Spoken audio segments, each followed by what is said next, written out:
같이 기도하시겠습니다.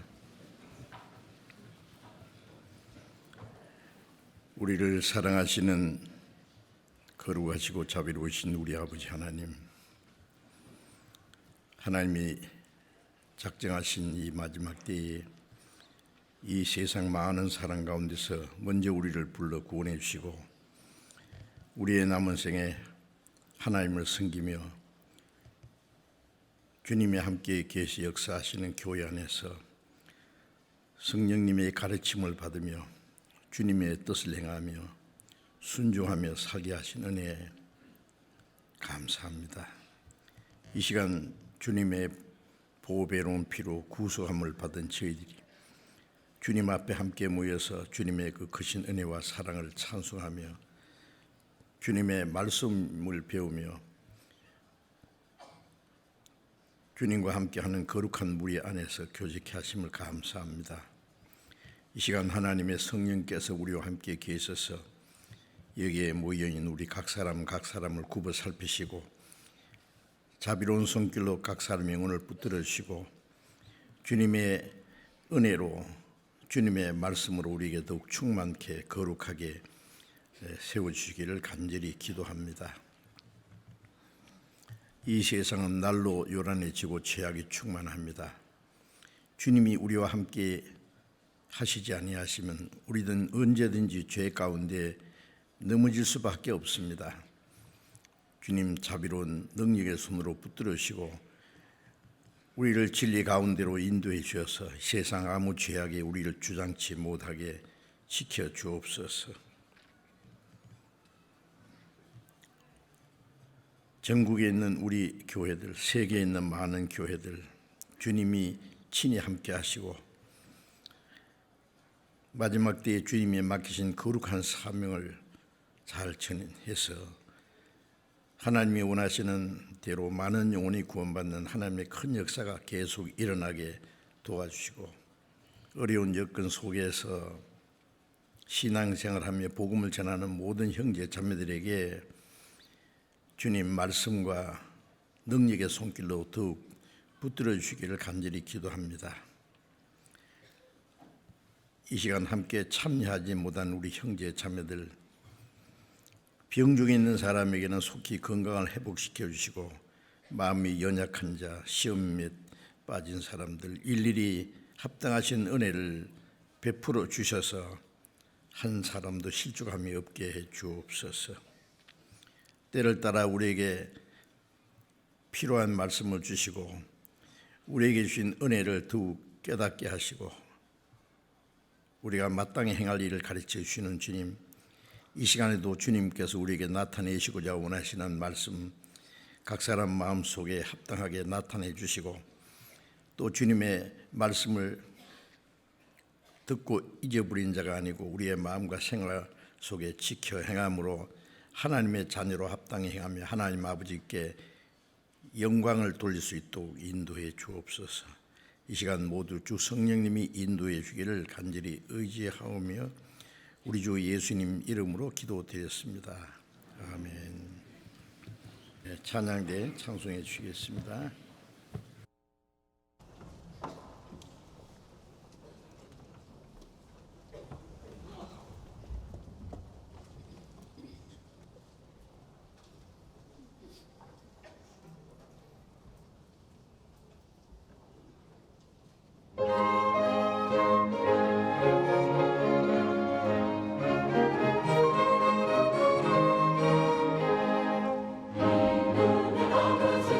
아버지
성경 말씀 베드로전서 1장을 찾겠습니다. 베드로전서 1장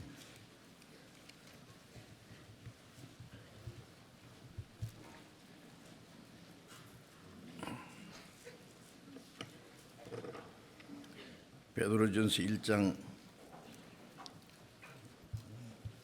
3절 4절을 제가 읽겠습니다. 베드로전서 1장 3절 4절을 읽겠습니다.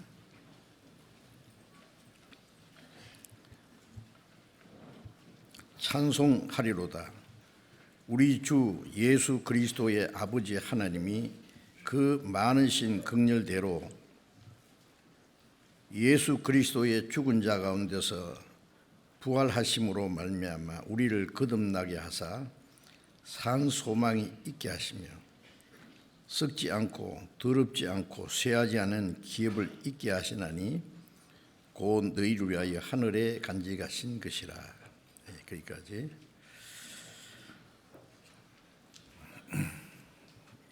들녘에 1년 동안 한 모든 그 곡식들을 다 이제 추수를 해서 거둬들인 것 같습니다. 복음이 온 세계에 전파된 후에 하나님이 사람의 영혼을 구원하는 은혜 시대도 갑자기 끝날 것이고, 마태복음 3장의 세례요한이 예수님을 가르쳐 말한 대로 예수님은 알곡은 모아 곳간에 드리고 죽증이는 꺼지지 않는 불에 태우실 것이다. 영혼을 구원하기 위해서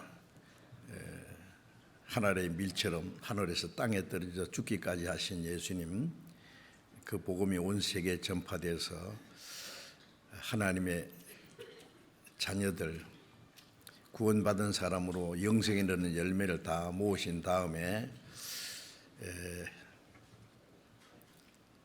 추수하는 농부가 키를 들고 타작마당을 정하게 해서 알곡은 모아 곳간에 들이고 죽증에는 꺼지지 않는 불에 태운다는 말씀대로 이제 갑자기 은혜 시대가 끝나고 이제 누구든지 구원을 받았든 안 받았든 그것으로 모든 것이 이제 끝나는, 알곡이든 죽정이든, 알곡은 물론 거듭난 그리스도인을 가르치고 죽정이는 껍데기는 있지만은 속에 내용이 없는 것처럼 멀쩡하게 사람이 살고 있지만 그 속에 하나님의 생명을 가지 않은 사람들, 또 뭐 겉으로는 잘 믿는 것 같은데 거듭나지 않은 사람들 다 하나님 보실 때 죽정이라고 말씀하십니다.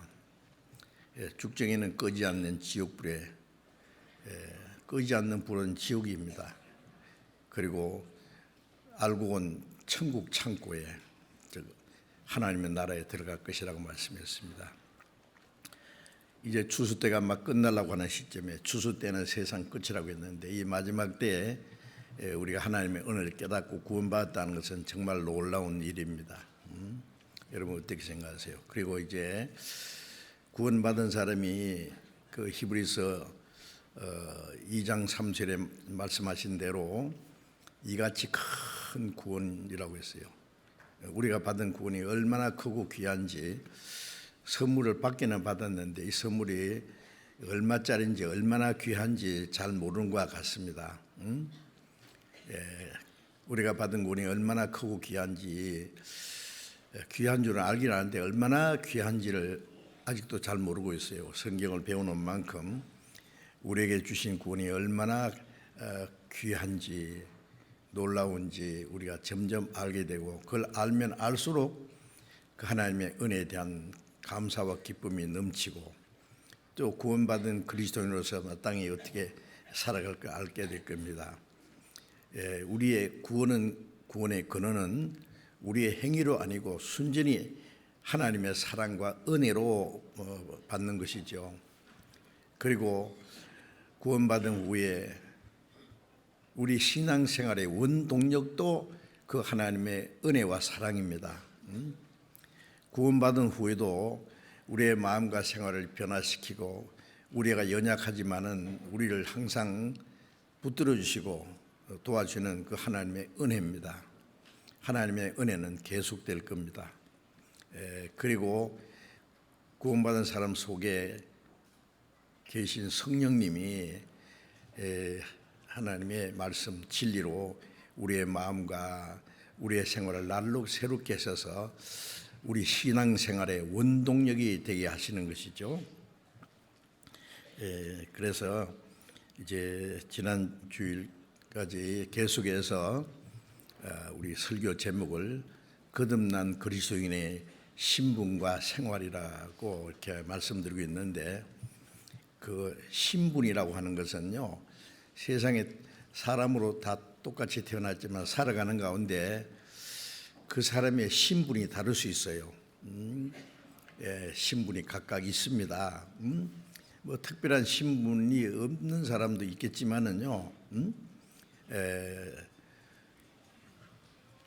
또 어떤 사람은 좀 특별한 신분을 가진 사람, 귀중한 신분을 가진 사람, 중요한 어떤 직책을 가진 사람, 그 특별한 신분이라고 할 수 있어요.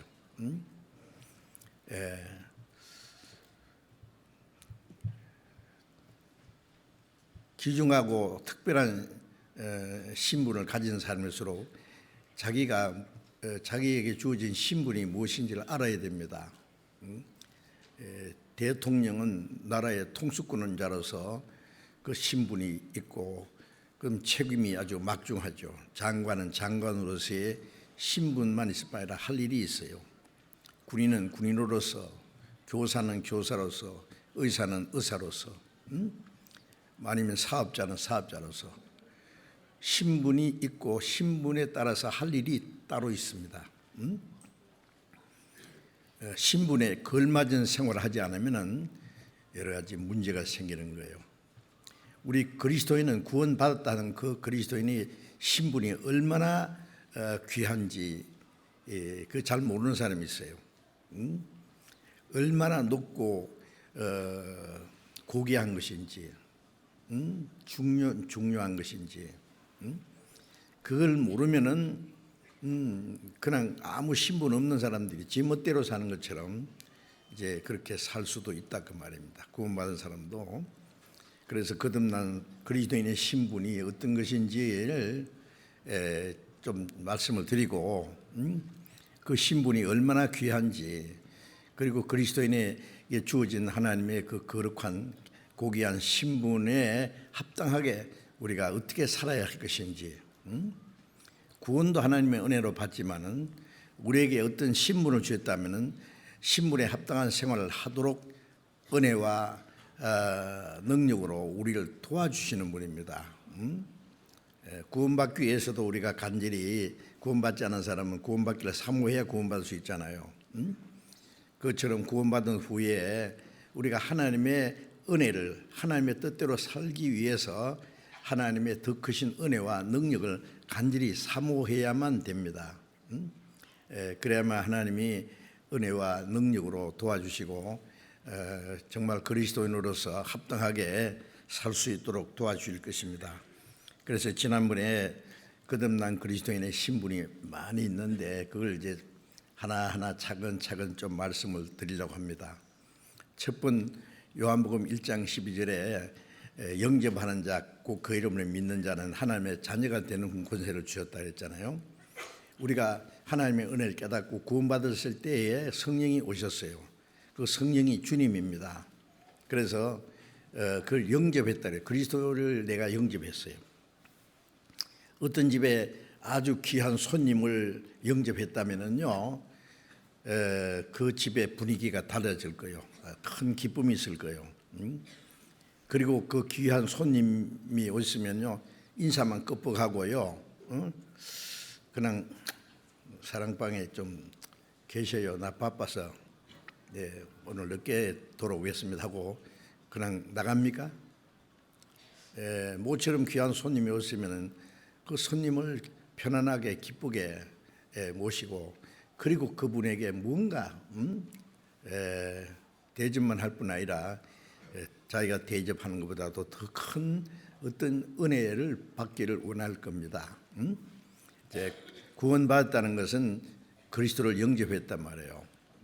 요한계시록 3장에 보면은 내가 문 밖에서 문을 두드리노니 누구든지 내 음성을 듣고 문을 열면 내가 그에게로 들어가 그로 더불어 먹고 나는 그로 더불어 먹고 그는 나로 더불어 먹으리라. 예, 주님의 말씀을 듣고 깨달을 때에 마음 문을 열고 주님을 영접한 거예요. 영접해서는 주님이 어디 계세요? 안에 계시잖아요. 응? 그러면 주님과 함께 먹고 마신다는 말씀은 아주 좋은 사람을 만나면은 아니 오랜만에 반가운 친구나 친척을 만났을 때에 어떻게 합니까? 맨입으로 헤어집니까? 응? 잠깐 식사라도 하다든지 오랜만에 만난 분을 귀한 분을 위해서 같이 즐기는 시간이 있잖아요. 이제 주님을 우리에게 모실 때 주님과 먹고 마신다는 친밀한 교제를 말하는 거예요. 어떤 육신의 즐거운 그런 걸 말하는 게 아니라 주님과의 아주 친밀한 교제. 구원받은 이후의 신앙생활은 주님과 교제 생활입니다. 그래서 하나님의 자녀가 되는 권세를 주셨다. 이 하나님의 자녀가 되는 것은 얼마나 큰 권세라는 걸 지난번에 잠깐 말씀드렸죠. 우주 만물을 창조하신 하나님이 내 아버지시다. 나는 그 아들이다. 이게 보통 권한이 아닙니다. 아주 특별한 특권이에요.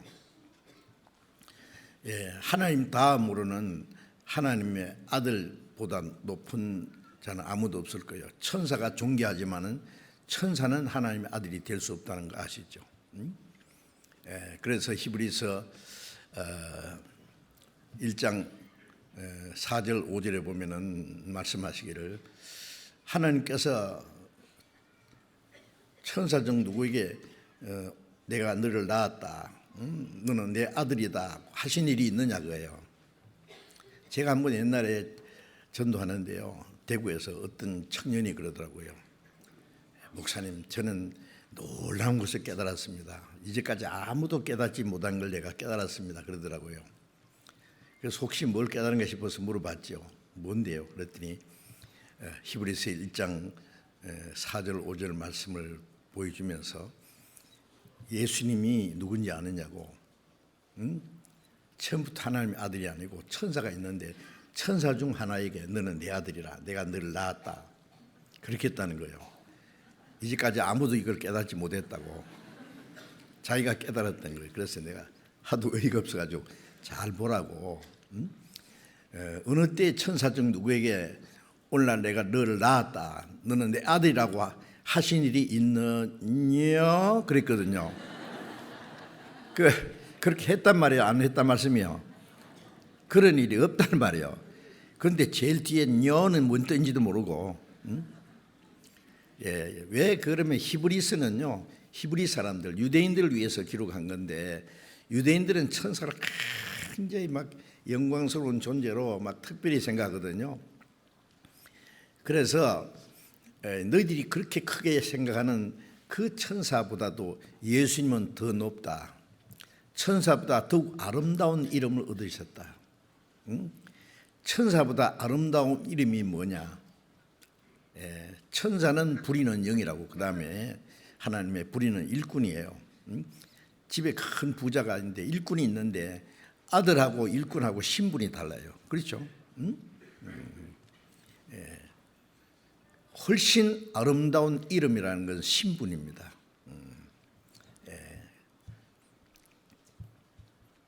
그래서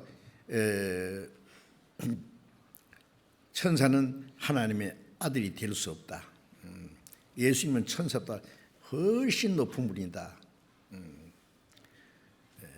그래서 지난번에 히브리서 2장을 잠깐 말씀드리면서 예수님은 천사보다 훨씬 높은 분인데 잠깐 동안 천사보다 못하게 되셨다. 잠깐 33년간 사람은 천사보다 못한 존재죠. 그렇죠? 훨씬 못하죠. 천사는 엄청난 존재입니다. 하나님 다음으로 능력이 있고 영광스러운 존재입니다. 천사도. 그런데 예수님이 천사보다 훨씬 높으신 하나님의 아들이고 하나님과 동등하신 분이 33년간 그 자리를 비워두시고 천사보다 못한 사람이 되셨단 말이에요. 그리고 십자가에 죽어서 고난을 받으시고 구원의 역사를 이루신 후에 부활해서 그 천사보다 더 높은 자리에 올라가셨다 하는 말씀이 히브리서 2장 내용인데, 왜 천사보다 높은 그분이 천사보다 못한 인간이 됐을까요? 천사보다 못한 인간을 구원해서 천사보다 더 높은 자리로 끌어올리기 위해서입니다. 예수님이 사람처럼 되신 것은 사람을 하나님처럼 만들라고, 그가 높고 귀한 곳에서 낮고 천한 곳에 오신 것은 낮고 천한 죄인을 구원해서 높고 거룩한 곳에 끌어올리려고. 그래서 예수님이 존귀한 것처럼 구원받은 사람도 예수님과 동등한 위치예요. 그래서 히브리서 1장 6절에는 첫 번 오실 때는 독생자 외아들이었죠. 그러나 예수님 십자가 죽으시고 부활한 다음에는 다시 독생자가 아니라는 거 말씀드렸죠. 많은 형제 중에 맏아들이 됐어요. 왜? 동생들이 많이 태어났기 때문에. 하나님은 외아들만 원치 않았어요. 많은 아들을 필요로 했어요.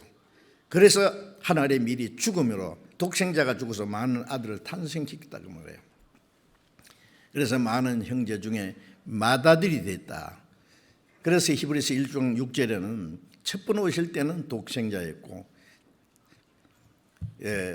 그를 다시 이끌어 세상에 오게 하실 때, 맏아들을 다시 이끌어 세상에 오실 때, 첫 번 오실 때는 독생자고 재림하실 때는 맏아들로 오십니다. 맏아들로. 모든 천사가 그에게 경배할지어다. 그럼 맏아들만 오십니까? 구원받은 하나님의 아들들이 같이 주님과 함께 오십니다. 그럼 천사들이 맏아들에게만 경배합니까? 모든 하나님의 아들들에게 같이 경배합니다. 그래서 히브리서 1장 14절에 보면은 모든 천사는 부리는 영으로, 일꾼이다 그 말이에요. 일꾼은 불이잖아요. 부리는 영으로 구원 얻을 후사들, 구원받은 그리고 천국 갈 하나님의 상속자들을 섬기라고 보내심이 아니냐. 구원받은 그날부터 하나님 날 갈 때까지 그 수호 천사가 모시는 거예요. 아십니까? 이건요 참 믿기 어렵지만 사실이에요. 엄청난 사실이에요. 그래서 그 베드로전서 1장 11절에 보면은 우리가 받은 구원을 천사들도 살펴보기 원하는 것이다. 천사들이 너무 신기해하는 거예요. 아마 부러워할 거예요. 천사는 하나님의 아들이 될 수 없거든요. 천사가 죄를 짓고 타락했지만 천사를 위해서는 하나님의 독생자가 죽지 않거든요. 여러분 그 얼마나 놀랍지 않습니까? 그러니까 예수님이 천사보다 높다는 그 말씀은 예수님을 위해서 하신 말씀이 아니라 구원받은 그리스도인에게 하신 말씀입니다. 예수님이 높으신 것처럼 우리도 높다. 그래서 에베소 2장에 보면은 예수님이 죽은 자 가운데서 다시 일으키사 하늘에 앉히셨다. 하나님 보좌 우편에 앉으셨다. 영광스러운 자리죠. 그리고 우리도 주님과 함께 다시 살려서 그리스도와 함께 하늘에 앉히셨다. 예수님이 앉으신 자리가 그리스도인이 앉을 자리예요. 영광스러운 자리. 여러분 이런 것을 이제 잘 알므로써 우리가 받은 구원이 얼마나 엄청난 것인지 상상도 못합니다. 그렇지 않으면 왜 하나님의 독생자까지 희생해서 우리를 구원하실 이유가 있겠어요? 우리를 그렇게 귀중한 존재이기 때문에 특별한 자리 영광을 주시기 위해서 그런 것입니다. 그래서 그 히브리서 2장 10절에 꼭 기억해야 될 것은 하나님 많은 아들을 이끌어 영광에 들어가게 하시는 일을 위해서 구원의 주님이 고난받으심이 합당하도다. 많은 아들 탄생시켜서 하나님의 영광에 들어가게 하는 일, 그 하나님 사람이 구원하는 일이요. 지옥 갈 불쌍한 사람을 구원해서 천국에 데려가신다. 그 정도가 아닙니다. 멸망받을 영혼을 구원해서 하나님의 영광에 들어가게 하는 일, 그 일을 위해서 구원의 주님이 고난받으심이 합당하도다. 얼마나 놀라운 말씀 아닙니까?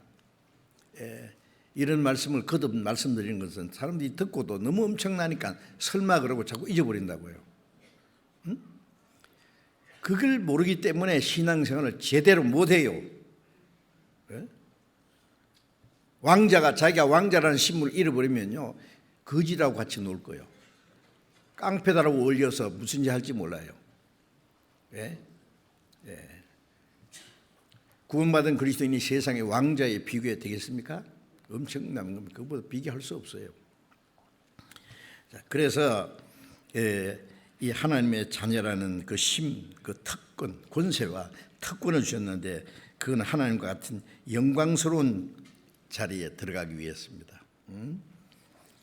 그래서 지난번에 말씀드렸죠. 로마서 3장 23절에 모든 사람이 죄를 범했으며 하나님의 영광을 이루지 못하더니 하나님의 형상대로 창조하신 것은 하나님의 생명을 받고 하나님의 영광이 들어가서 하나님처럼 되게 하기 위해서 하나님의 형상대로 만났는데 인간이 범죄함으로 그 모든 걸 한꺼번에 다 잃어버린 거예요. 짐승처럼 천해졌어요. 하나님의 사랑을 배척하는 자는 철저히 하나님의 심판을 하시거든요. 그래서 인간은 범죄한 인간에게 이 땅을 저주하고 인간의 수고와 고통과 질병과 죽음 그리고 끝까지 회개하지 않는 자는 영원한 심판과 멸망에 던집니다. 그러나 그것으로 끝난 게 아니라 인류의 조상 아담이 실패한 것을 예수님이 회복하러 오신 거예요. 아담 안에서 모든 사람이 영원히 죽었는데 고린도전서 15장 22절에 아담 안에서 모든 사람이 죽은 같이 그리스도 안에서 모든 사람이 삶을 얻으리라. 그리스도께서 죽은 영혼을 살리기 위해서. 그래서 요한일서 4장 9절에도 보면은 하나님의 사랑이 이렇게 나타났어요. 그 아들을 보내시면 저로 말미암아 우리를 살리려 하십니다. 자기 독생자를 세상에 보내신 건 저로 말미암아 우리를 살리기 위해서, 죄와 허물로 죽은 영혼을 살리기 위해서.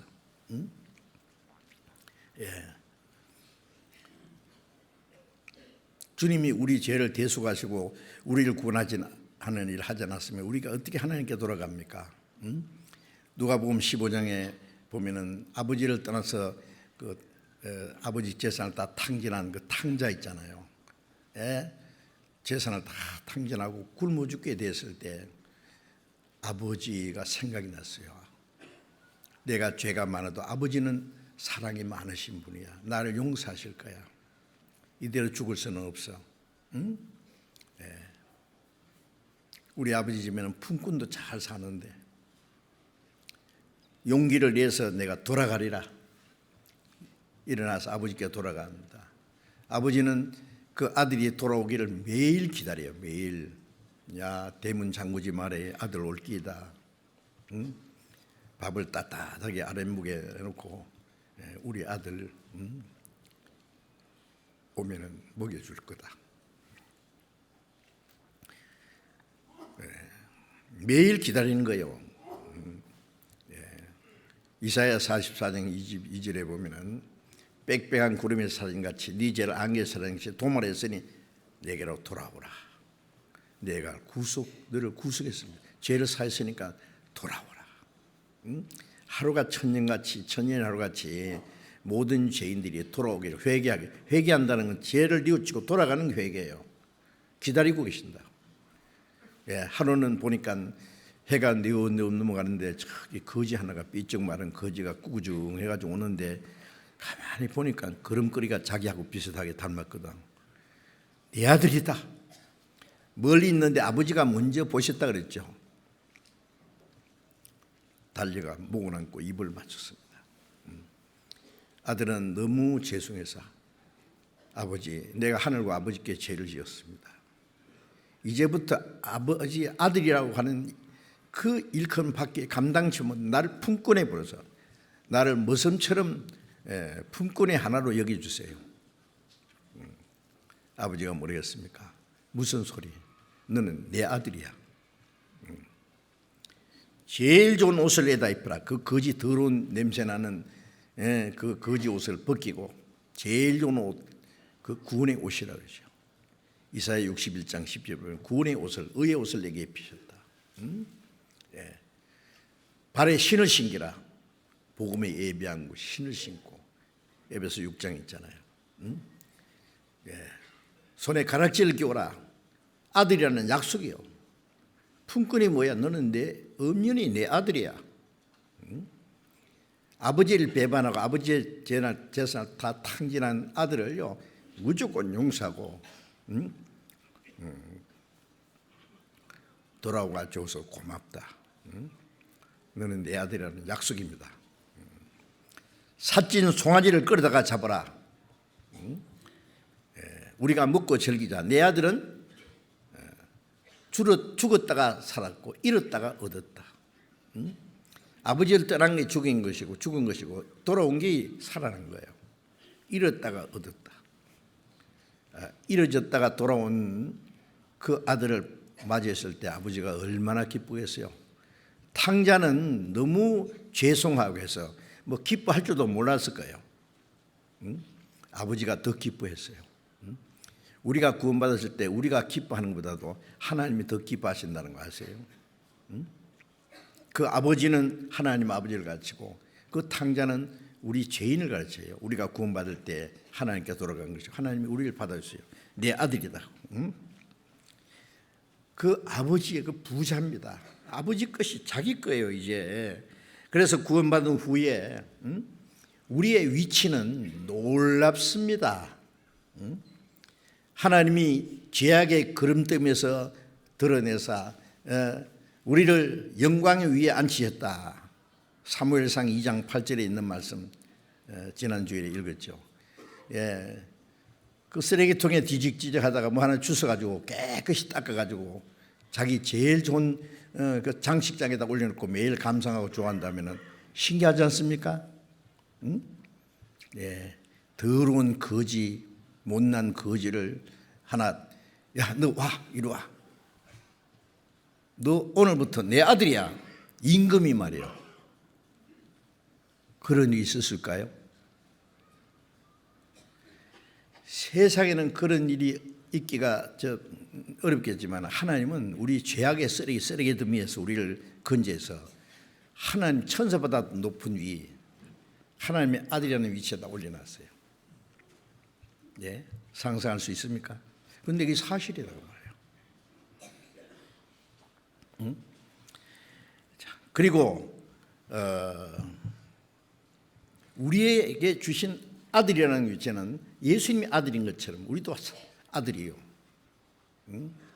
그리고 예수님께서 요한복음 17장 22절에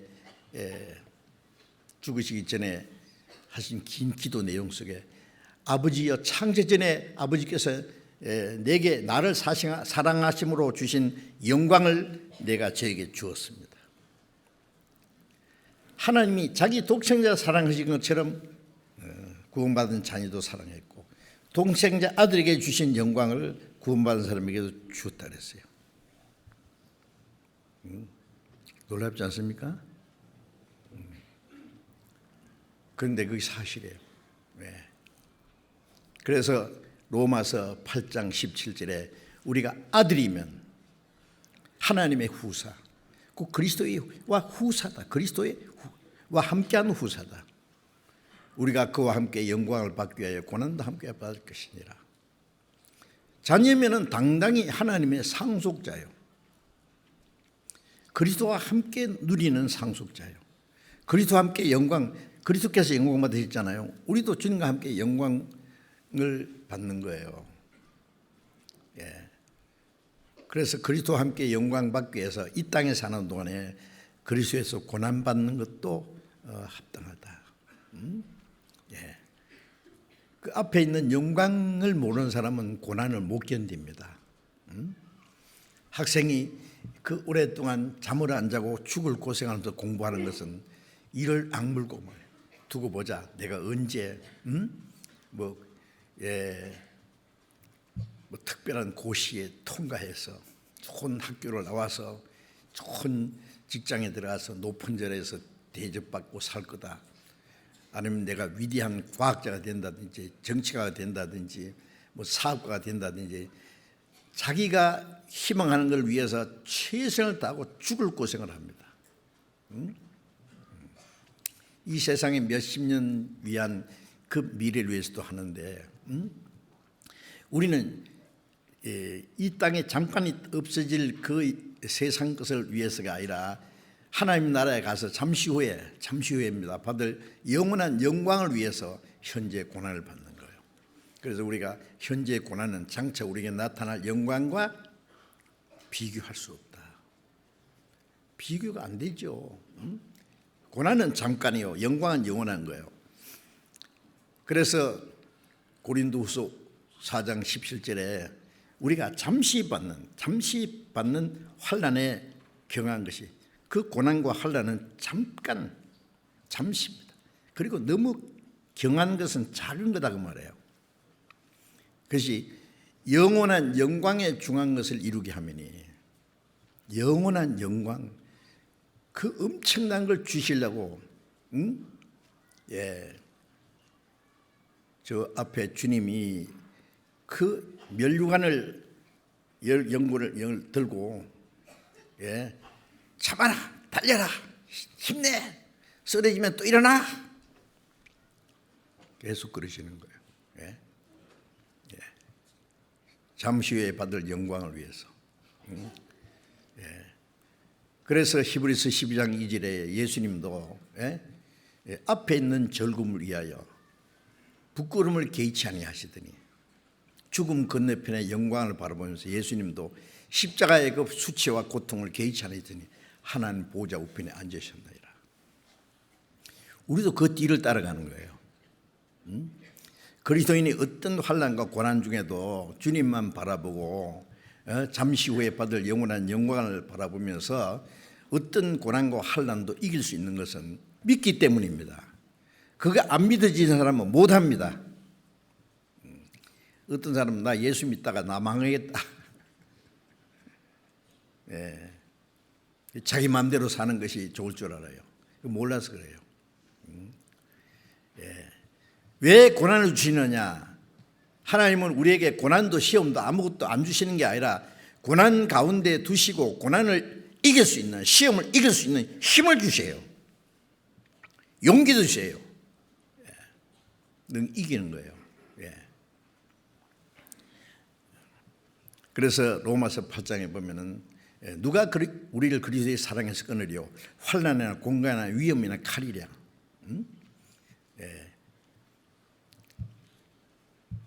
환난이나 곤고나 적신은 뻘거벗은 겁니다.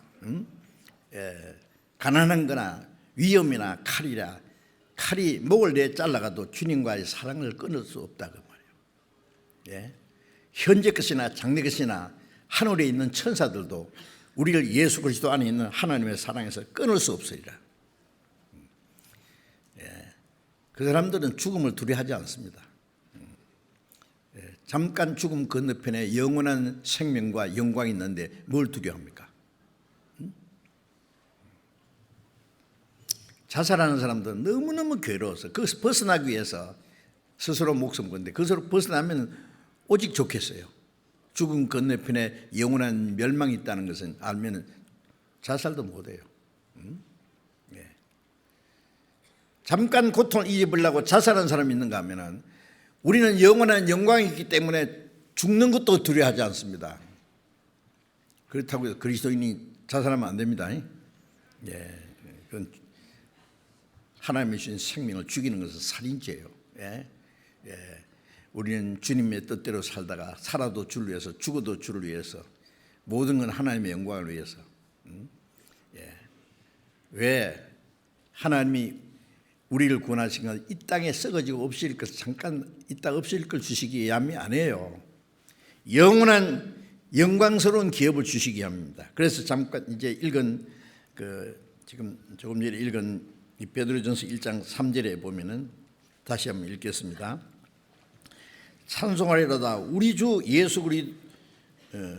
예수 그리스도의 아버지 하나님이, 예수 그리스도의 아버지 하나님이 우리 하나님이 아버지가 되어 있잖아요. 그 많으신 긍휼대로 우리를 구원하신 것은 긍휼은 불쌍히입니다. 에베소 1장 4절에 긍휼의 풍성하신 하나님이 우리를 사랑하신 그 큰 사랑으로 허물과 죄로 죽은 우리를 그리스도와 함께 살리셨다.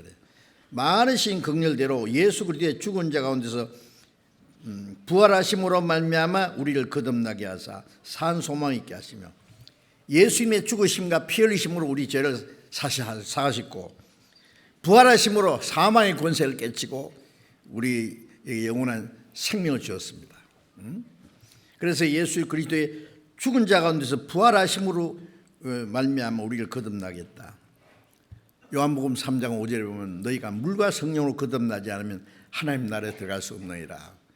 물은 하나님의 공의를 가르쳐요. 예수님은 십자가에서 죄인들이 받아야 될 공의로운 심판을 받았어요. 예수님이 죽으시고 부활하신 성령은 부활의 생명이에요. 부활의 생명을 우리에게 주신 거예요. 다시 죽지 않는 생명. 부활하신 주님은 다시 죽을 수 없는 생명, 그 죽을 수 없는 생명으로 우리를 거듭나게 했어요. 그래서 물과 성령으로 거듭난 예수님의 죽음과 부활, 속죄와 새 생명으로 이제 그 동시에 되는 겁니다. 우리를 거듭나게 하사 구원받은 사람은 거듭났어요. 육신으로 세상에 한번 태어나서 몇십 년 살다가 하나님의 자녀로 또 한 번 탄생했으니까 두 번 그게 거듭이요.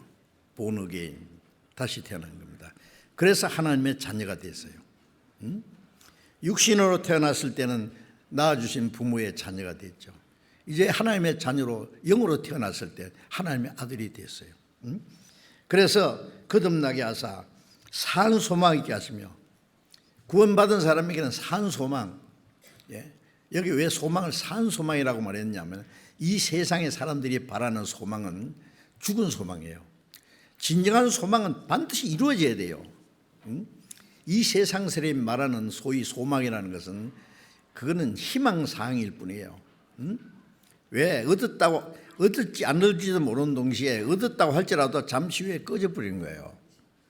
그 진정한 소망이 될 수 없잖아요. 그런데 하나님께서는 우리를 거듭나게 하신 것은 산 소망이에요. 영생의 소망, 영원한 하나님 나라에 들어갈 수 있는 소망. 그래서 빌립보서 3장 20절에 우리의 시민권은 하늘에 있는지라. 이 땅은 우리가 영원히 살 곳이 아니라 그랬죠. 하나님이 우리를 구원하신 건 영원한 하나님 나라를 주시기 위해서. 그래서 우리는 하늘나라 시민이에요. 이민 수속 끝났어요. 비자는 벌써 다 나왔어요. 뭐 항공권 끊을 필요도 없어요. 구원받으면 그대로 하나님이 우리를 데리고 가십니다. 구원받고 나서 주님 오시기 전에 죽으면 천사들에게 받들려서 낙원에 들어갑니다. 놀랍습니다. 누가복음 16장 22절 이하에 보면은 그 거지는 부자는 죽어서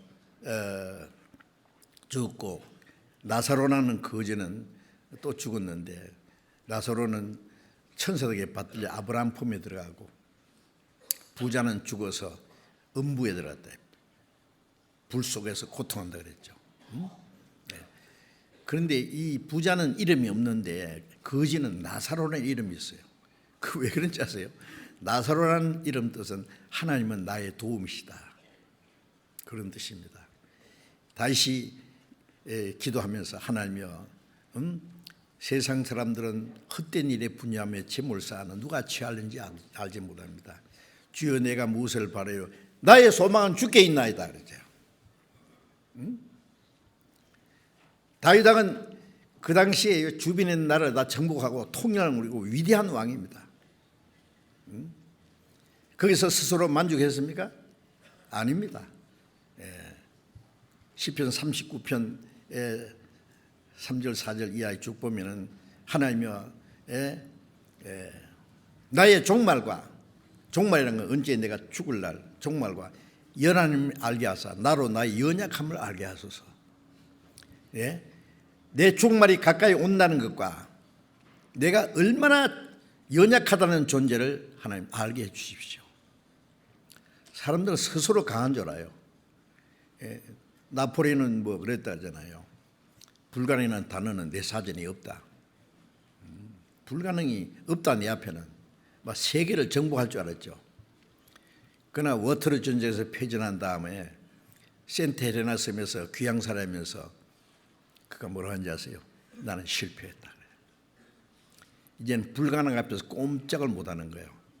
얼마나 많은 사람이 나를 위해서 충성을 맹세했느냐. 그들은 다 나를 버렸다.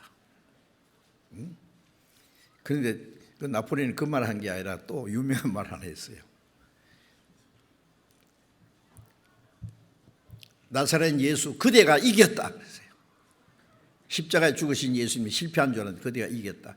얼마나 많은 사람이 그를 사랑하고 그를 위해서 목숨 버리는지 아느냐. 나폴레옹은요, 전해준 말에 비하면요, 제가 그 프랑스에 가서 나폴레옹 그림을 보니까 저보다 키가 약간 작더라고요. 그래서 저도 자부심이 있어요.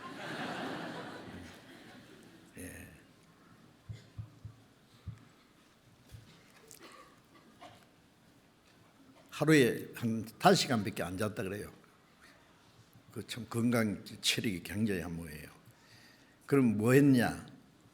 전쟁터에 나가면서도 그 마차에다가 성경을 실어가지고 책들을 많이 싣고 잠을 안 자고 책을 읽는데 마지막 읽은 책이 성경이래요. 그 말씀이 전해지고 있습니다. 그가 정말 하나님의 은혜를 깨닫고 구원받는지는 모르지만 성경에서 하나님이 계신 것과 예수 그리스도가 누군지는 안 것 같아요. 그러니까 나사렛 예수 그대가 이겼다 그랬죠. 그런데 위대한 다윗은 그 최고의 누가 감히 다윗을 대항할 수 있어요? 다윗이 가는 곳마다 하나님이 이기겠다 그랬잖아요. 그런데 다윗이 말하기를 하나님 내 연약함을 알게 하소서. 내가 얼마나 연약한 존재인지 잠시에 죽을 운명이 있다는 것. 주께서 나의 나를 손놀빈 만큼 되게 하사 내 일생이 주 앞에 없는 것 같사오니. 아니 우리 일생이 손놀빈 만큼 손 위에다가 개미 한 마리가 떠나면 기가 다 금방 툭 떨어지겠죠. 다윗은 나의 일생이 하나님 보시는 때는 손바닥 넓이만큼 밖에 안 됩니다. 나의 일생이 주의 앞에 없는 것 같습니다. 신속기간이 우리가 날아가나이다 말고 같습니다. 그러면서 하는 말이 헛된 일에 분유하며 재원을 재물 쌓아나. 저희가 세상 사람들 헛된 일에 분유하나 재물 쌓아나 누가 취하는지 알지 못하나이다. 그렇죠. 세상에는요 뭐 어떤 큰 뭐 재벌가가 그 자기 아들에게 막 수십조 원을 말이죠 물려줬다고 합시다. 그럴 수 있죠. 그런데 그거 얼마 동안 누리고 갈 거예요? 그거 가지고 뭐 천년 만년 살 겁니까?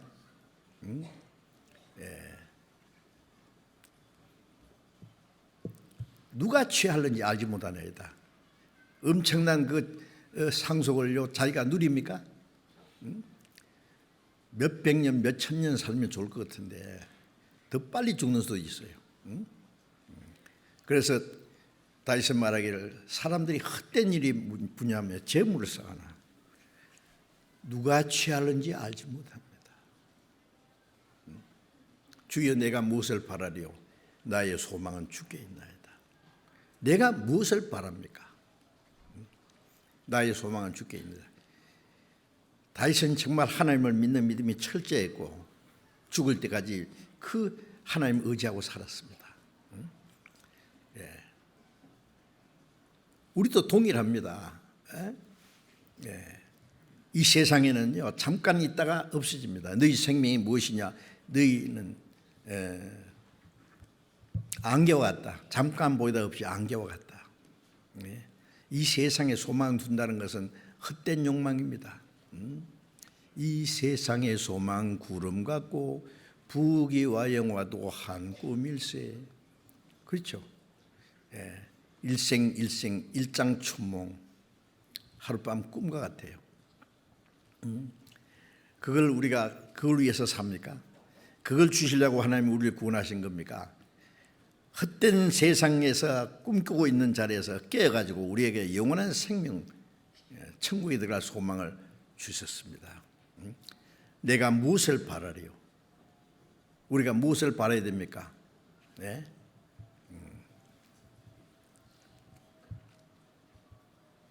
고린도후서 5장 18절 보면은 우리가 바라는 것은 보이는 것이 아니요 보이지 않는 것이니 보이는 것은 잠깐이요 보이지 않는 건 영원합니다. 보이지 않는 거지만 영원하고 완전한 거 우리가 그것을 바라고 기대합니다. 보이지 않는 것을 바라면 참으로 기다릴지니라. 로마서 8장에는 또 그런 말씀도 있고. 자, 그래서 우리의 소망은 주께 있다. 하나님이 우리를 구원하시는 것은 이 세상에 썩어지고 없어질 것이 주심이 아니라고 말이에요. 산소만 있게 하시며 베드로전서 1장 4절에 썩지 않고 더럽지 않고 쇠하지 않은 기업을 있게 하시나니 곧 너희를 위하여 하늘에 간직하신 것이라. 이 거듭난 하나님의 자녀들에게 주시라는 것은 썩지 않고 더럽지 않고 쇠하지 않은 기업, 하나님의 기업입니다. 기업이라는 것은 상속과 같단 말이에요. 기업을 있게 하시나니 곧 너희를 위하여 하늘에 간직하시나. 하나님이 우리를 위해서 하늘에 영원한 영광스러운 것으로 준비해 놨어요. 그래서 고린도전서 2장 7절에 보면 하나님이 자기를 사랑하는 자들을 위하여 예비하신 모든 것은 눈으로 보지 못하고 귀로 듣지도 못하고 마음으로 생각지 못했다. 하나님이 자기를 사랑하는 자녀들 위해서 예비하신 것은 이 세상에 아무도 눈으로 한 번도 보지도 못하고 귀로 듣지도 못하고 생각지도 못해요. 제가 이제 세계 곳곳을 여행하면서 아름다운 곳도 많이 봤어요. 천국은 그게 비교 안 됩니다. 하나님은 예술 가니까 예술에 아주 극치일 거예요. 제가 한번 카나다의 그 빅토리아 섬이라는데 거기에 꽃으로만 된 공원이 있어요. 큰 공원인데 전부가 막 전 세계에 있는 꽃이라는 꽃은 다 갖다 놨어요. 한번 가보자 그래서 갔지요. 와, 진짜 처음 보는 꽃들 말이죠. 이런 꽃들도 대단하잖아요. 서울중앙교회 이 꽃꽂이 하는 자매님들이요, 집사님들이 많이 수고하시는데 이렇게 꽃꽂이 잘하는 데도 별로 없을 거예요. 멋있죠? 꽃을 누가 만들었어요? 예? 이거 여러분 조화가 아닙니다. 생화입니다. 예. 누가 만드셨다고요? 왜 만드셨어요? 우리 보라고, 즐기라고. 와, 제가 그 빅토리아 섬의 그 꽃으로 만든 공원을 보면서요, 와, 사람들이 꽃을 보면서 와 좋아서 어쩔 줄을 몰라요. 막 황홀해가지고요. 그 꽃동산에서 막 신경질 내고 싸우는 사람 아무도 없어요. 기분이 좋아가지고 어쩔 줄을 몰라. 그걸 보면서 천국에는 아름다운 꽃들이 있을 거예요.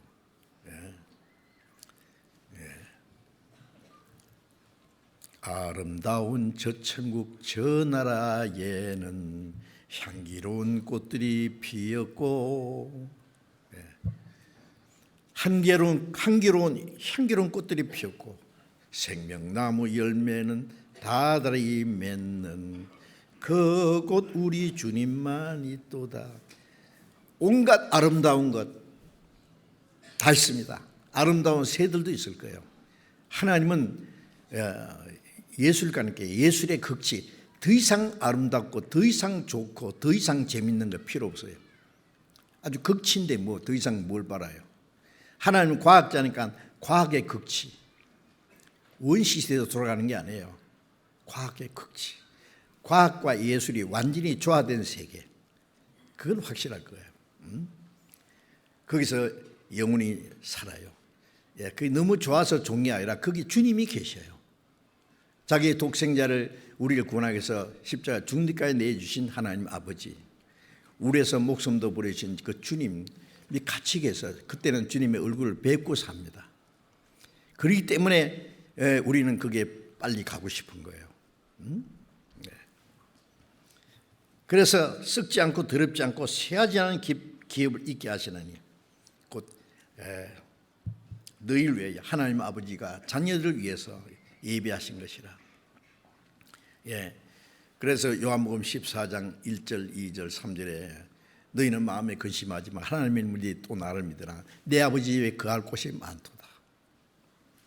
그렇지 않으면 너희에게 있었을 거야. 말했을 거다.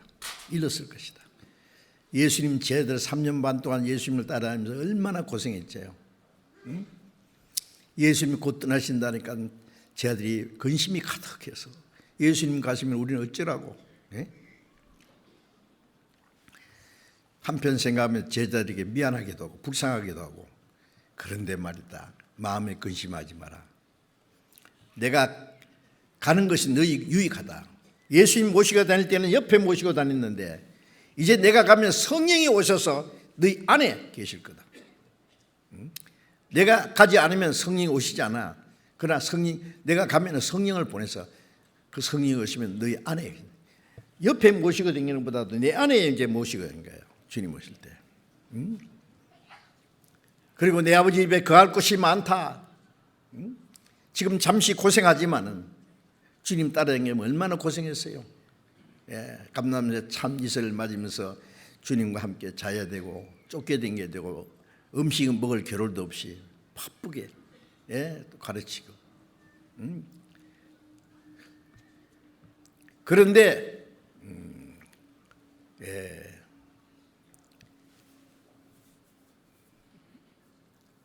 너희가 나와 함께 시험받고 고난받으신즉 내가 보좌에 앉을 때 너도 12 보좌에 앉아서 이스라엘 12지파를 심판하리라. 고난을 받았기 때문에 영광도 같이 받게 될 거다. 그리고 내 아버지 집에 거할 곳이 많다. 그때까지 참아라 그 말이에요. 여러분 이 세상에 사는 동안에 집 없는 사람들의 서름이라는 건요, 식구가 좀 많으면 애들 많다고 또 전셋집도 안 줘요. 쫓아내버리고. 참 서럽습니다. 이 세상에는 부자는 부자대로, 가는 사람은 가는 대로 고난이 있고 근심 걱정이 있어요. 이 세상에는 완전한 것이 없어요. 조금만 참으세요. 조금 잠시 잠깐 후면 오시리가 오시니 지체하지 않으시리라. 주님 오실 때까지.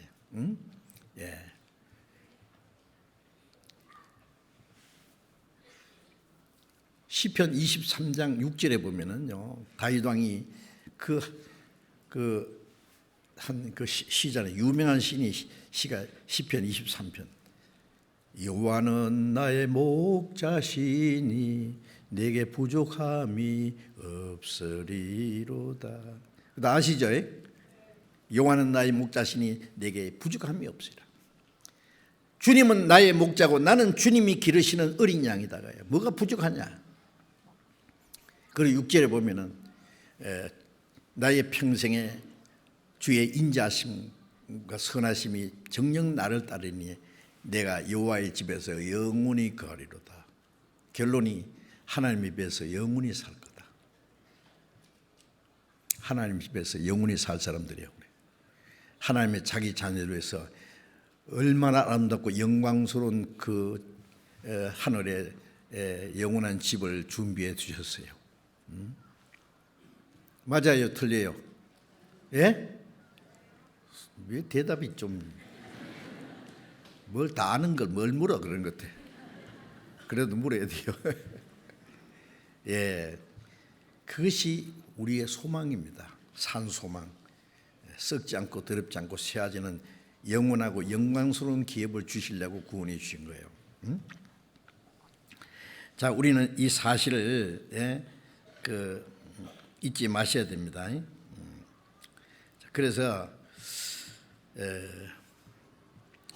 우리를 구원해 주신 그 구원에서 영광에 들어가게 하신 그 하나님의 은혜를 생각하면서요, 어떤 고난과 환난이 있어도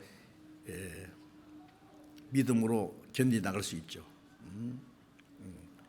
그러니까 우리 찬양대에서 찬송 부르신 거예요. 눈에는 아무 증거 아니 보여도, 귀에는 아무리 손이 아니 들려도 하나님의 말씀에 굳게 해서,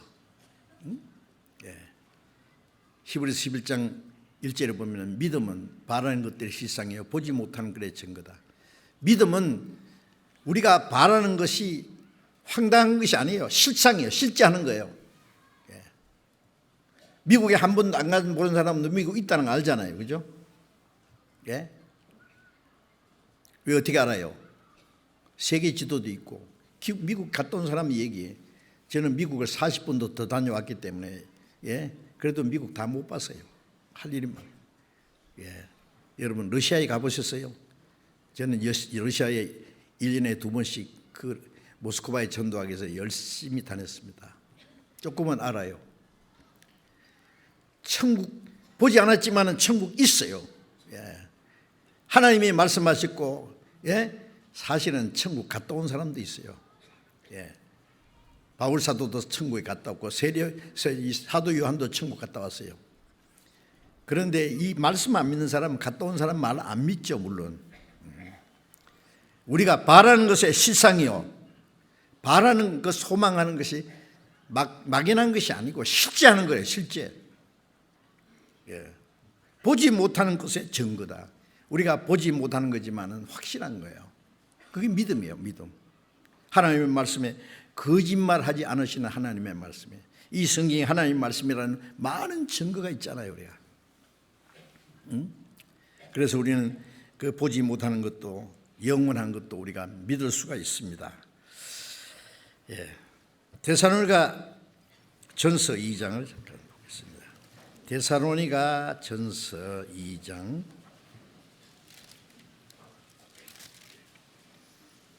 데살로니가 전서 2장 12절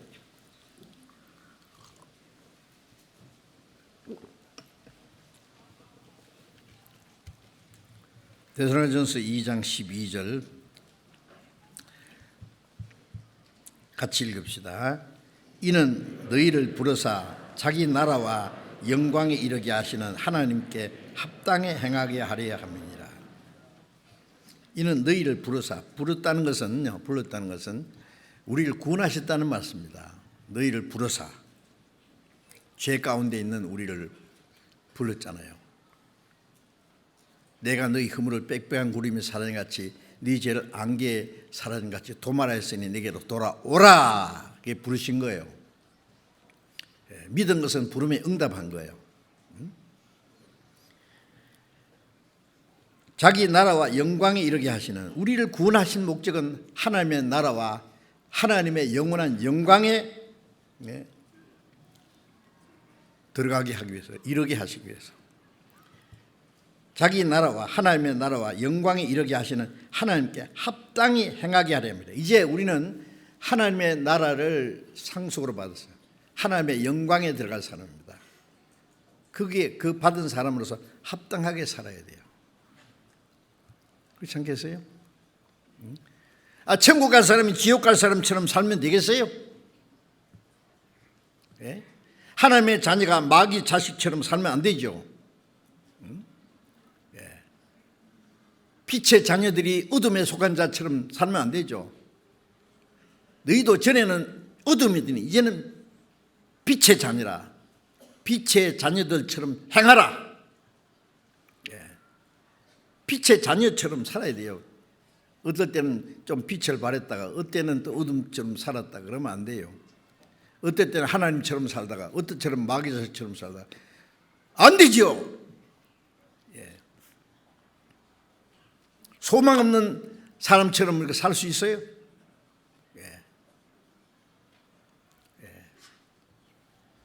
우리는 영광스러운 소망을 가진 사람이에요. 비록 지금 가난해도 어려워도 예수님이 하나님의 영광을 보좌를 부리고 이 땅에 오셔서 얼마나 가난했습니까? 구에서 탄생하시고 목수의 아들로 가난한 집에서 자라시고 3년 반 동안 머리 둘 것도 없이 쫓겨다니면서 자기 것은 십자가밖에 없었어요. 주님을 가장 가까이 따랐던 12 제자는 어땠습니까? 복음을 전하기 위해서 얼마나 고생했어요. 주님을 가장 가까이 따라갔던 바울 사도는 복음을 전하기 위해서 헐벗고 굶주리고 자지 못하고 먹지 못하고 죽고 떨고, 매를 수없이 맞고 여러 번 옥에 갇히고 여러 번 죽을 뻔하고 마지막 로마에서 전도하다 목이 잘려 죽었어요. 그 참 이상하네. 주님이 도와주신다고 하면 왜 그렇게 고난받게 하실까? 같이 안 계셔서 그런 게 아니에요. 저는 한번 사도행전 읽다가 바울 사도는 그 사도행전 16장에 보면 빌립보에서 전도하다가 잡혀가지고 매를 맞고 옷을 다 벗기고 막 착고에 채워서 깊은 지하 감옥에 가다 놨어요. 곰팡 냄새 나고 지가 울거리는 바울과 실라 두 사람이.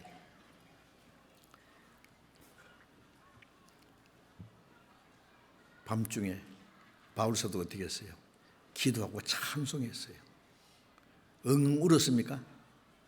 하나님, 내가 복음을 전하라고 이렇게 하는데 왜 나를 이렇게 고통받게 두십니까? 응? 하루 종일 굶고 매를 맞고 배고프고 피곤하고 지금 온몸이 막 맞아서 피투성이가 되고 살이 찢어지고 착고를 차고 이 더러운 지하 감옥에 있는데 그냥 두실랍니까? 그랬습니까? 아니에요. 기도하고 찬송했다 했어요. 찬송은 누가 하느냐? 즐거울 때. 즐거운 자가 있느냐? 저는 찬송할 것이요. 무엇이 그리 즐거워요? 바울 사도는 예수 믿는 사람 잡아 죽이려는 사람이잖아요. 스데반을 유대인들이 돌로 쳐 죽일 때 선동한 사람이에요.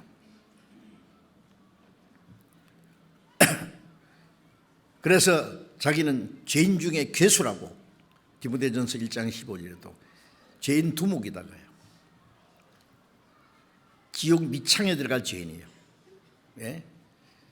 그런데 하나님이 그를 특별히 불쌍히 해서 막 꼬꾸러뜨려가지고 구원받게 했잖아요. 구원받게 해서 신약 성경 14권 반 이상을 기록한 사람이 그 바울 사도잖아요. 바울 사도가 구원받고 나서 복음을 전하기 위해서 그 많은 고생을 했지만은 왜 기도하고 찬송했냐 하면은 기도는 하나님도 의지하는 마음의 표시죠. 찬송은 하나님이 주신 은혜와 그러니까 너무 기쁘고 감사해서 나 같은 지옥 갈 죄인을 구원해서 하나님의 자녀로 삼아주시고 영원한 천국의 소망 주일 뿐 아니라 내가 주님의 복음을 해서 고난받게 해주시는 것을 감사합니다. 사도행전에 보면 유대인들이 사도를 잡아 때리면서 예수 이름으로 말하지 마. 계속 말하면 죽여버릴 거다. 위협했죠. 그런데 겁나서 전도 안 했습니까? 마태복음 5장에 내 이름을 인하여 너희를 욕하고 핍박하고 너희를 거스려 모든 악한 말을 할 때에 기뻐하고 즐거워하라. 하늘에서 너희 상이 큽니다. 너희 전에 있던 선지자와 같이 핍박했다. 그래서 사도들이 예수의 이름으로 능력받는 일에 합당한 자로 여기 주심을 기뻐합니다.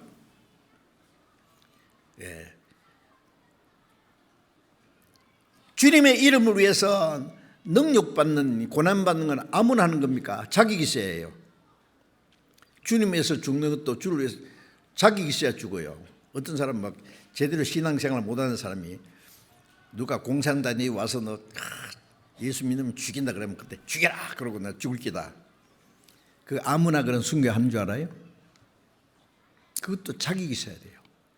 무슨 자격? 우리가 살아도 주를 위해서 살고 죽어도 주를 위하여 죽나니 사나 죽으나 주의 것이라. 주를 위해서 산 사람이 주를 위해서 죽을 자격도 있고 주를 위해서 죽기로 작정한 사람이 주를 위해서 살 수도 있어요. 평소에 주를 위해서 살지 못한 사람이 뭘 주님을 위해서 죽어요? 그런 사람이 주님을 위해서 죽도록 허락할까요? 너 필요 없다. 너는 나를 위해 죽을 자격이 없어. 주와 함께 죽으면 주와 함께 살고 주와 함께 참으면 왕노라고 죽도록 충성하면 생명의 멸관이 있는데 영광에 아무나 들어갑니까? 안 되죠. 그러니까 이 바울 사도는 구원해 주신 주님이 자기를 사도로 삼아주시고, 지옥 갈 죄인이 주님의 복음을 전하기 위해서 이 고난받는 자로 하나님이 합당히 여겨주심을 크게 기뻐했다. 죄로 말미암아 지옥 가서 영원히 고통받는 것보다도 잠깐 주님의 복음을 전하기 위해서 고난받는 걸 훨씬 더 큰 영광이다. 고난받는 만큼 영광이 클 테니까. 그거 기뻐한 거예요.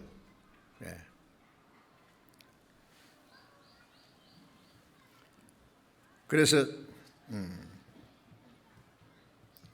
하나님의 나라와 영광에 이르게 하시는 하나님께 합당히 행하게 하려 함이라는 것은 아주 그 안에 합당히 한다는 것은 우리가 살아도 주를 위해 살고 죽어도 주를 위하여 죽나니 여호와께서 내게 주신 모든 은혜를 무엇으로 보답할꼬.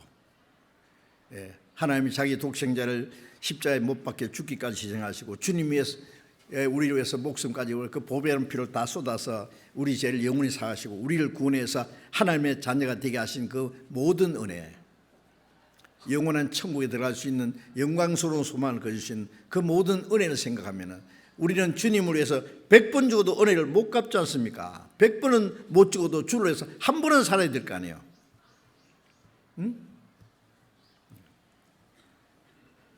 주님 위해서 살기도 하고 주를 위해서 죽기도 하고 고난을 받든지 가난해도 주를 위해서.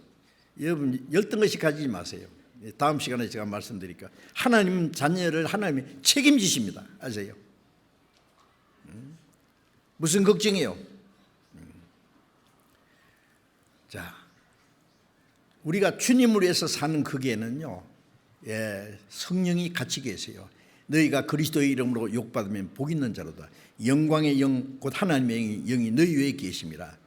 우리가 주님의 뜻대로 살고 주님의 뜻대로 고난을 받고 주를 위해서 살면은요, 하나님의 성령이 같이 계십니다. 제가 처음에 사도행전에 있다가 그 다음에 또 사도행전 쭉 보면은 바울 사도가 매를 맞고 깊이 옥에 갔을 때에 밤중에 하나님이 나타나서 바울아 담대하라, 네가 죽지 아니하리라. 여기서 나를 전강한 같이 로마에 가서도 전도하리라. 제가 그 말씀 보다가 옛날에요, 참 하나님 이상한 분이다. 주님이 같이 계신다고 했는데 큰 매를 맞고 온몸이 피투성이 같은 감옥 속에 갇혀서 밤중에 주님이 나타나 바울아 담대하라. 이상하잖아요. 좀 매를 안 맞게, 고통 안 받게 좀 하지. 어떤 돌에 맞아서 죽었다 갖다 내버리면 또 주님이 살려가지고 또 전도하고. 왜 그렇게 하느냐고. 고난을 허락하십니다. 고난이 얼마나 귀한 것인지 알아요. 고난을 통해서 주님을 배우고, 히브리서 5장에 보면 예수님도 하나님의 아들이라서도 받으신 고난으로 순종을 배워서 온전케 되었은즉 순종하는 모든 자에게 구원의 근원이 되시고 그랬어요. 예수님도 받으신 고난으로 순종을 배웠다. 순종은 편안할 때 순종하는 것보다도 어려울 때, 고난이 있을 때 순종하는 것이 진짜 순종이에요. 편안할 때는 신앙생활을 하는 데 갔다가 고난 받으면 어디로 간지 없어. 그거 아니에요. 받으신 고난으로 순종을 배웠다. 그래서 점점 하나님의 자녀로서, 예수님은 구원의 주님으로서 온전히 됐어요. 우리도 고난을 통해서 주님을 배웁니다. 고난을 통해서 점점 우리 신앙의 인격이 완전해집니다. 어떤 사람 그러다 그러잖아요. 눈물 섞인 빵을 먹어보지 않은 사람에게는 인생을 말하지 마라. 짬 발린 떡을 먹으면 되지 왜 해피려면 눈물 섞인 빵을 씹어봐야 되느냐고요. 고생 안 해본 사람은 인생을 말하지 말아요. 그러니까 만국풍상을 다 겪은 어르신들은요, 인생이 무엇인지 압니다. 지혜가 있어요. 그래서 그것보다도 신앙생활의 고난 중에 말씀을 순종하는 사람은요, 그 사람의 인격이 좀 다져져요. 제가 이 전도인들 많습니다. 지금 우리 교회 전도인 목사님 전사님들이 한 700명이 돼요. 해외 현지 전도인들도 많습니다.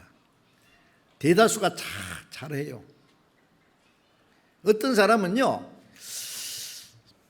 저분이 전도인이 됐으면 좋은데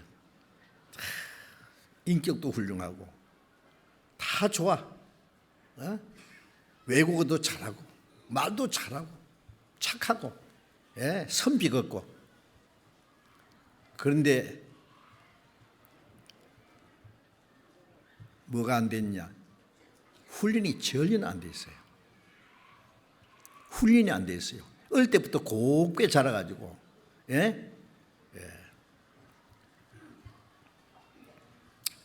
무슨 그 유리관 속에 기른 뭐 식물처럼요, 너무 곱게 밖에 나가면은요 못 견디는 거예요. 조그만 고난도 못 견디요. 그 특수 임무를 맡은 그 특공대에도 있잖아요. 특공대. 이번에 그 IS 대장을 그 죽인 사람도 있잖아요. 미국의 특공대 들어가가지고 막 죽게 되니까 지가 폭탄을 안고 자살해 버렸잖아요. 그 사람한테 걸리면 뭐 못 살아남습니다. 그 특공대가 어떤 사람이냐면은요, 저기 그 9.12 테러, 미국의 9.12 테러 사건을 주동했던 오사마 빈 라덴이죠. 빈덴가 라덴가 하여튼요.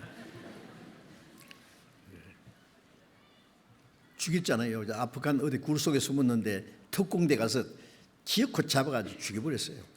뭐 그게 걸리면 못 견딥니다. 알겠어요?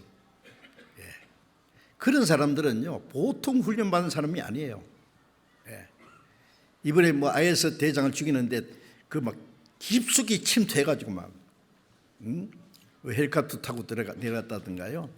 그런데 희생당한 것은 그 군경 개 한 마리만 죽었다 하더라고. 야, 얼마나 훈련받은 사람은요 어떤 고난도 역경도 이길 수 있고, 그 다음에 훈련 때에 땀을 많이 흘린 사람은 전쟁 때 피를 적게 흘린다 그래요. 훈련을 받지 않은 사람은 그런 일을 못해요. 하나님의 구원받은 성도들은 마귀와 싸우고 자기와 싸우고 세상과 싸우고 모든 거짓과 싸우는데 훈련이 안 돼가 되겠어요? 주님을 배우고 주님께서 귀 쓰시기 위해서 우리를 훈련하시는 거예요. 고난으로.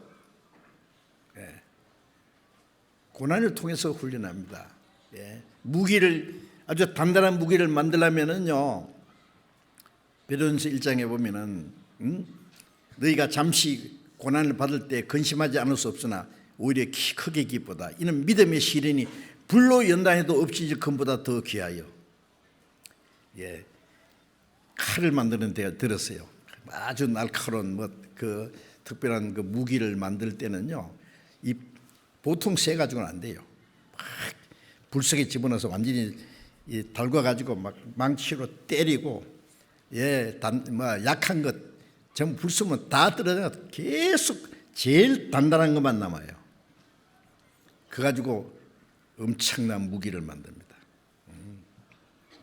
그것처럼 우리를 단련시켜서 구약 시대나 신약 시대에 하나님의 일꾼들 보면은 단련이나 시련을 받지 않은 사람을 하나님이 쓰신 일이 없어요. 전도인들도 훈련 안 받은 사람은 나중에 보면은 못해. 조금만 어려움에 당해도 절절매요. 어쩔 줄을 몰라요. 고난은 좋은 겁니다. 고난이 최고의 선생입니다. 고난을 당하거든요. 하나님이 내게 뭘 가르쳐 주려고 이런 고난을 주시는가? 하나님이 나를 어디다 쓰시려고 이렇게 고난을 주시는가? 훈련이거든. 고난을 통해서 주님을 따라가요. 누구든지 나를 따르거든 자기를 부인하고 날마다 제 십자가를 지고 나를 쫓을 것이니라. 주님이 십자가 지고 골고다 언덕에 올라갔는데 우리는 주님을 따르는 제자인데 뭐 콧노래 불러가면서 말이에요, 부채질 해가면서 노래 삼아 따라갑니까? 우리도 주님과 같이 십자가를 지고 그 자취로 따라가야 돼요. 네. 자, 그리고 고난을 통해서 주님을 배우고 연단을 받고, 복음이 전해지기 위해서는 고난을 통해서 복음 전입니다. 그래서 그리스도인 전도인들이요, 구호가 있어요.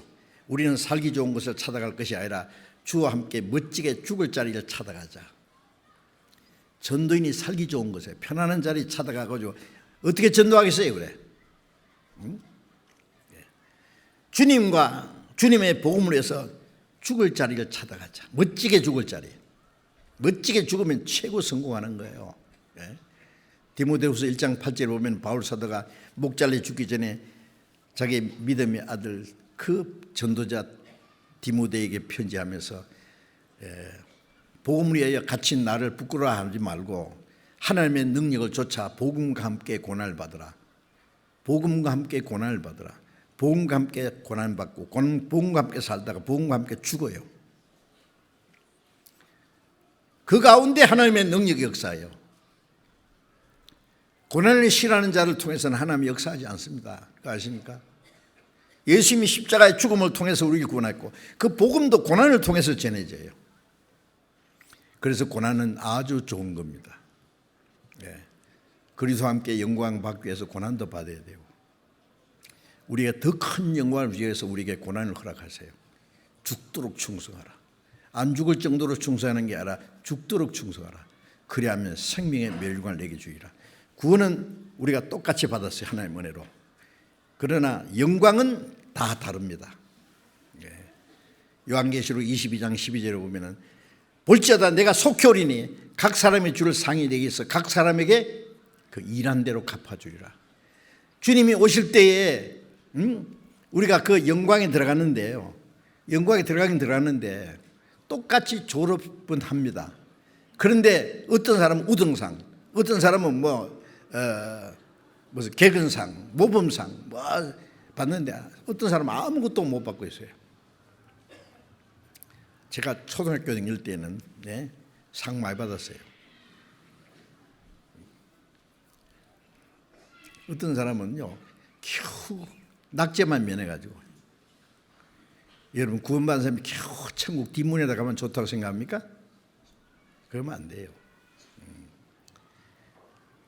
주님이 오실 때는 각 사람에게 줄 상을 들고요, 각 사람에게 일하는, 구원받은 후에 신앙생활은 각각 다르거든요. 그래서 각 사람에게 줄 상이 있어요. 단체상은 없어요. 단체상은 그 공평치 못해요. 한 단체가 상을 받는데 어떤 사람하고 죽기 살기로 하고 상 받는 사람이 있다. 어떤 사람 뒤에 어슬렁어슬렁 따라다니다가 그 공평치 않죠. 그러니까 단체상은 없다니까요. 각 사람에게 칭찬이 있으라. 각 사람의 행한 대로, 우리 각 사람이 그리스도의 심판 대표 들어라. 행한 대로 받으리라. 그건 상급상입니다. 상급 심판입니다. 아시죠? 그날을 생각해야 됩니다. 그 고난을 싫어하면 안 됩니다. 고난 가운데 주님이 같이 계셔요. 그것도 생각하고 우리는 하나님의 나라를 상속받을 사람으로 합당하게 살아야 됩니다. 합당하게 사는 게 뭔지 계속 배워야 될 겁니다. 오늘은 조금 빨리 마치겠습니다. 마친 후에 즐거운 시간이 또 있으니까 기도하겠습니다. 자비로우신 우리 아버지 하나님, 주님의 보배에 놓은 피로 우리를 구원해 주시고 하나님의 자녀로 삼아주시고 영원한 하나님 나라에 들어갈 수 있는 그 영광스러운 소망을 주신 주님, 우리가 하나님의 자녀로 합당하게 살게 하시고 또 그 영광의 나라에 들어가게 하신 하나님께 합당히 행할 수 있도록 우리의 남은 삶을 다스려 주시고 인도해 주시고 우리 모든 삶을 통해서 하나님 아버지께 영광이 되게 해 주옵소서. 우리 주 예수 그리스도의 이름으로 기도드렸습니다. 우리